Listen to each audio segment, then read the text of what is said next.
I like video games, but you know what they all have in common? They're video games. That's right, not real life. If this is the first time you're hearing that, I'm sorry to be the one to break it to you. The point is, video games are all experienced through video. TVs, monitors, cell phone screens, all of which emit blue light, which can lead to all sorts of problems like eye strain when you can't focus on stuff, or headaches, or in my case, trouble sleeping, because I spend a lot of time on the computer. But fortunately for you and me alike, GMG Performance eyeglasses are here to save the day. And our eyes. Oh, what's that? You notice I just put on a pair of the newest generation of GMG Optimizer Performance Glasses, proven to be more effective against blue light resistance than ever before?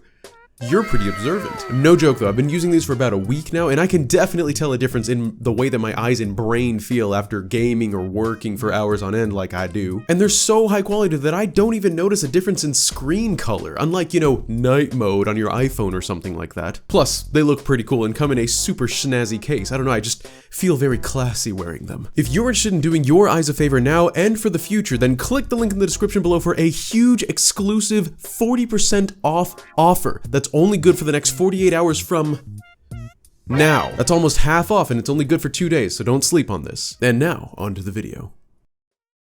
Hey everyone, Bandit here. You know, I'm pretty sure The Legend of Zelda will outlive me. It's a franchise that has so much going for it that sets it up for unlimited amounts of success. I mean, here we are, what, 36 years into its life, and its sales numbers and community are at an all-time high? I hope I'll be at an all-time high when I'm 36. I think this is because Zelda has done a whole lot right over the years. It's got the iconic character design set in the immersive world of Hyrule full of diverse inhabitants and monsters and dungeons. And it's been so successful in its formula that it even inspired countless game franchises over the years, like the Soulsborne series, which just came out with Elden Ring. But one of the biggest reasons for Zelda's longevity is, I think, in its vastly developed lore that spreads out amongst the games, letting fans of the series theorize and connect the dots between titles, sometimes even where dots are not meant to be connected.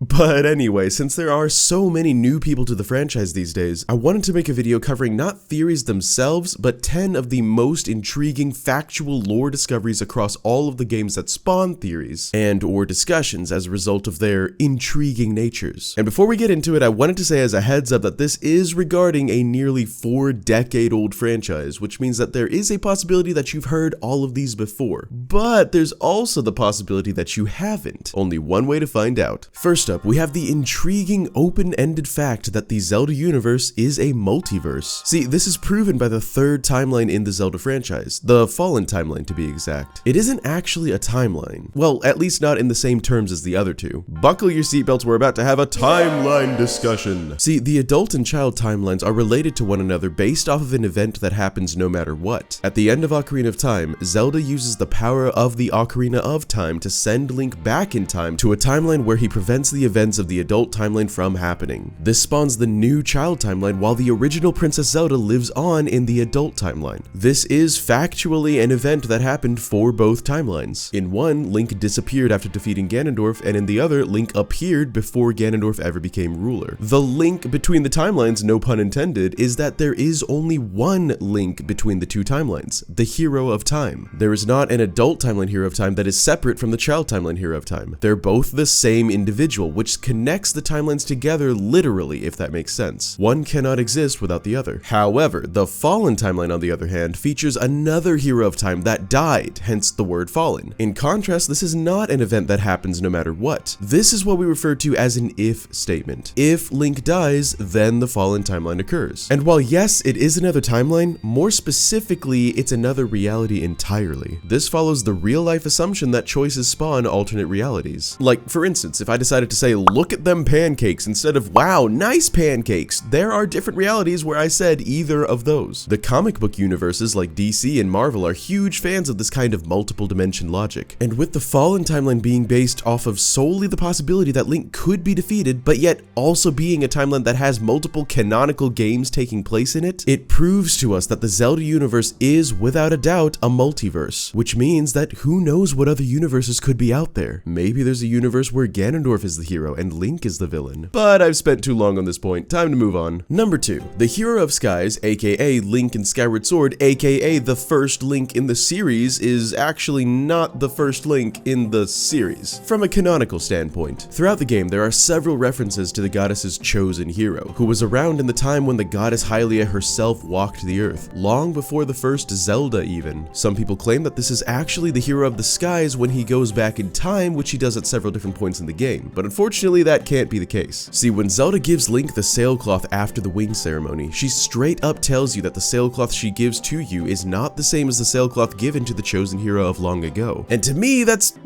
proof enough. So yeah, intriguing lore discovery number 2. There is another Link, the first Link, that we've not yet seen in any game. Hopefully one day we'll get a Zelda title about the events that truly started it all, the goddess Hylia and the original war against Demise. Next up, the Great Deku Tree is not the only great tree in the series, and I'm not just talking about the other iterations of the Great Deku Tree. In the Oracle games, Seasons and Ages, Link is actually transported outside of Hyrule to the worlds Holodrum and Labrynna respectively. In either of these worlds, there is a guardian tree called the Maku Tree, and in Oracle of Seasons it's a guy, and in Oracle of Ages it's a gal. They are of course very instrumental in learning about the new worlds that Link has to adventure through, but what's most interesting to me about their existence is that this means the Great Deku Tree is simply one great tree spirit of many. But how many? Good question. Maybe the giant tree husks of Breath of the Wild could shed some light on it. Number 4, speaking of guys and gals, remember that little blonde-haired Kokiri girl from the Kokiri Forest of Ocarina of Time? Fado or Fado was her name, or should I say their name? See, Fado reappears in the Wind Waker as a Kokiri ancestor to the Korok named Makar. The Koroks are the descendants / evolution of the Kokiri, just in case anyone didn't know that. What's more interesting though is that this is probably even the same Fado as the one from Ocarina of Time, since the Prima guide for the Wind Waker states that this Fado was a personal friend to the Hero of Time. And since Kokiri are immortal and don't die from old age, because they don't age. So unless someone killed Fado from Ocarina of Time and another Kokiri was born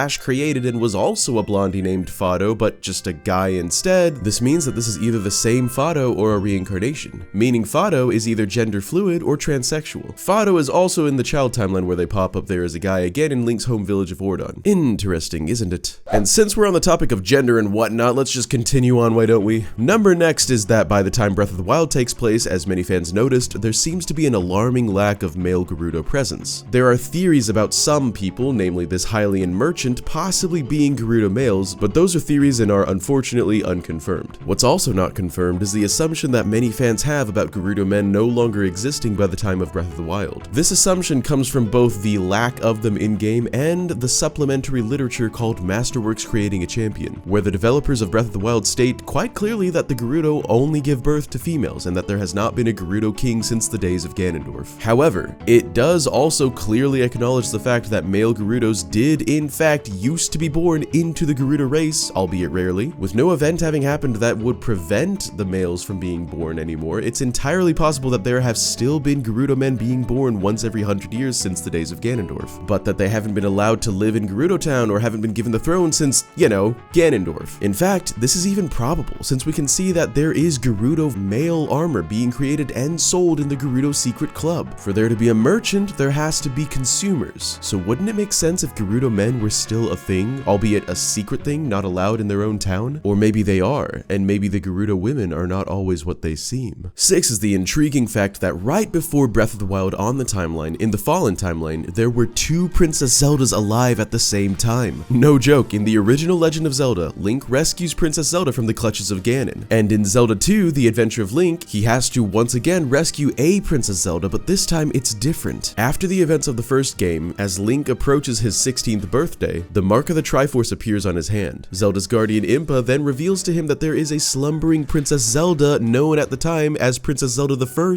who has had a spell cast upon her to sleep eternally. Kind of a lot like Sleeping Beauty if you think about it. The only way to save her and awaken her from her magical slumber is for Link to obtain the missing Triforce of Courage and unite the 3 pieces to form the ultimate alarm clock and wake the princess up. At the end of the game, you do in fact wake her up. And she may or may not kiss Link as the curtain falls. That's the, you know, debatable. Maybe they're just going in for a friendly side hug. Anyway, the fact that the Princess Zelda from the first game is still alive and kicking in the Kingdom of Hyrule and the Princess Zelda of long ago wakes up at the end of Zelda 2 means that there are quite literally 2 Zeldas of the bloodline of the goddess alive at this present point in time in the game immediately preceding Breath of the Wild. Kind of crazy the more you think about it. I mean, does this mean that there are now 2 royal bloodlines? I don't know, but it's intriguing nonetheless. Next up is about Midna, or rather Midna's helmet. You know, that piece of the fused shadow relic that just so happens to fit atop her rather large cranium. The helmet itself has long been the source of tons of speculation and theorizing because of the eye present on the part that covers up Midna's eye. It looks almost exactly like the Majora's Mask eye, prompting many people to believe many different things about its origin. However, if you flip the helmet over, you can actually see another symbol on its back. And this one is pretty clearly the Sheikah symbol, complete with those signature 3 eyelash thingies. Anyone who's anyone in the Zelda theory realm knows that symbology is extremely important to the series as far as understanding what the hell is going on. So for the Sheikah symbol to pop up here pretty much confirms that the Sheikah had something to do with the fused shadow's creation. I wonder what it could be. Number 8 is that for an iconic weapon that's very closely associated with the series and the character of Link himself, the true Master Sword has actually only appeared in fewer than half of all the Zelda titles out there, even though Link himself appears in all of them. And I specify the true Master Sword because there are some appearances in the series that feature not the Master Sword itself, but rather swords that Link uses becoming as powerful as the Master Sword, and subsequently being referred to as just the Master Sword. The true, actual, legitimate Master Sword only appears in games that follow a specific pattern, and that pattern is Ganon. No, not my dog, the other Ganon. And if you wanted to be technical, it would be to eliminate Demise, or the curse of Demise's demon tribe, or perhaps to even fight against the power of the Triforce of Power. But the point still stands that the Master Sword only shows up in games where Link is fighting against Ganondorf, Ganon, or Demise, which is less than half of them. This means that the sword has a specific purpose and would rather not be used for just regular, you know, pot smashing and the like, and it gives credence to this text from Breath of the Wild concerning the Blade of Evil's Bane. 9. In the mysterious land of Hyrule, the spirit of the hero reincarnates to defeat evil, but he's not the only spirit to reincarnate time and time again. And I'm not talking about Zelda either. We've also got Beetle, who's shown up in 6 different games, Tingle, who's also shown up in 6 different games, and Impa, who's been in 8 different Zelda games, possibly 9. Since Link's reincarnations across the series have always been explained as due to the spirit of the hero being tied to the land of Hyrule, then the same logic must be used for the others. This must mean that there are other reincarnating spirits also tied to the land of Hyrule, such as the spirit of the merchant for Beetle, and the spirit of the,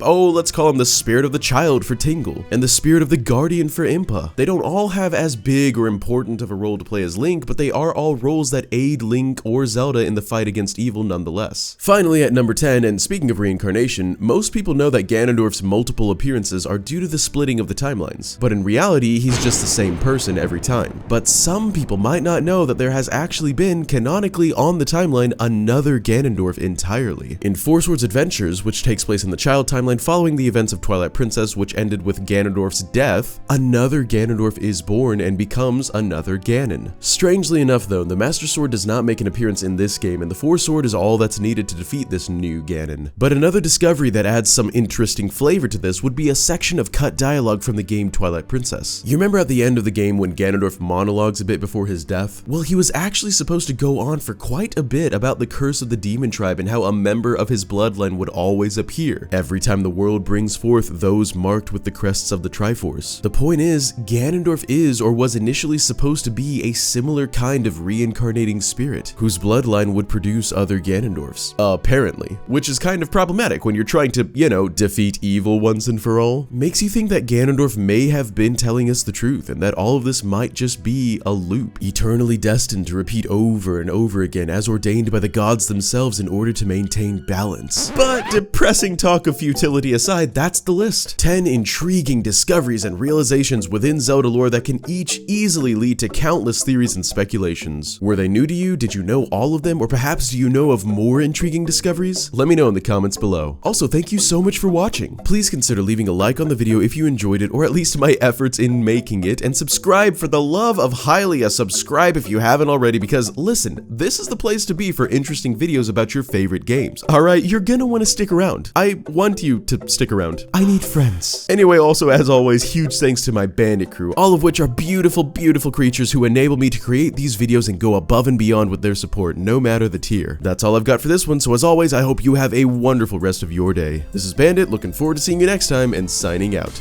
Hey guys, it's me again, you know, on camera, real life Bandit. I'm back, and no, this isn't another promo segment, this is just me checking in and saying, hey. And also, I feel like I need to say a few things to you, my peoples. First off, I want to thank you guys, all of you, for still being here after what happened recently with the channel. If you're watching this and you've been here for more than 2 or 3 months, then you know that I have recently rebranded.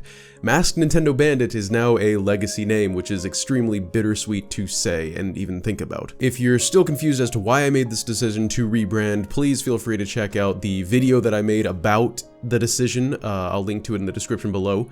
I go into a lot more detail about why. In a nutshell though, I just thought that it was no longer worth it to not be myself on my own channel. At one point I thought it would be okay, but I no longer think it's worth it to abstain from talking about all the games that I myself personally am into. For personal reasons, for mental health reasons, even for YouTube algorithm reasons, it just seemed like the best course of action. I didn't say that right. And I'll admit that when I was only ever covering The Legend of Zelda, I was hurting all of those categories. And now, for the first time on the channel, I finally feel free to actually cover whatever I want to. And it is such a powerful, amazing feeling. But that being said, I wanted to pop up on screen, look you guys in the eyes, and clarify once and for all, very, very, very clearly to the people in the back of the room, to the front of the room, whatever, that I am not done with Zelda, okay? I see your comments that pop up on my Elden Ring videos, on my Deltarune videos, on my whatever other videos that I have done and will continue to do that are non-Zelda. I see them. The whole Bandit, are you done with Zelda? Bandit, oh, I'm here for Zelda. Where is the Zelda content? Guys, first off, if you're leaving those comments, I can already tell that you didn't watch my video explaining the rebrand, but that's okay. I wanted to reassure all of you that I am not and will never be done with making content that is about The Legend of Zelda.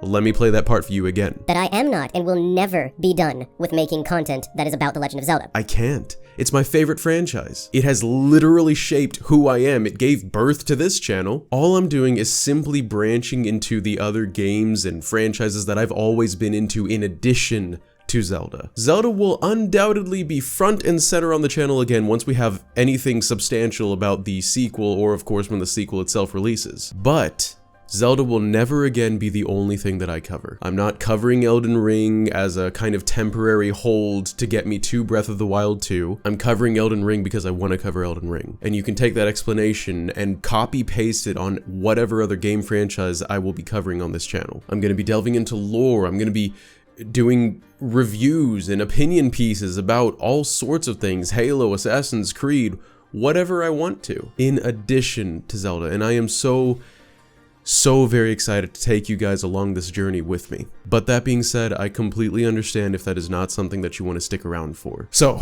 to summarize this little mini ramble that I wanted to stick in here at the end of the video, 1, you guys amaze me. Thank you so much for sticking with the channel and helping it to grow even more after the rebrand. 2, I will never, ever be done with Zelda. Don't even think about it, but I do understand if it rubbed you the wrong way when I branched out. And 3, this channel's evolution has only just begun. Trust me on that. And 4, I love you all. Anyway, back to the outro. This is Bandit, looking forward to seeing you next time, and signing out. Peace!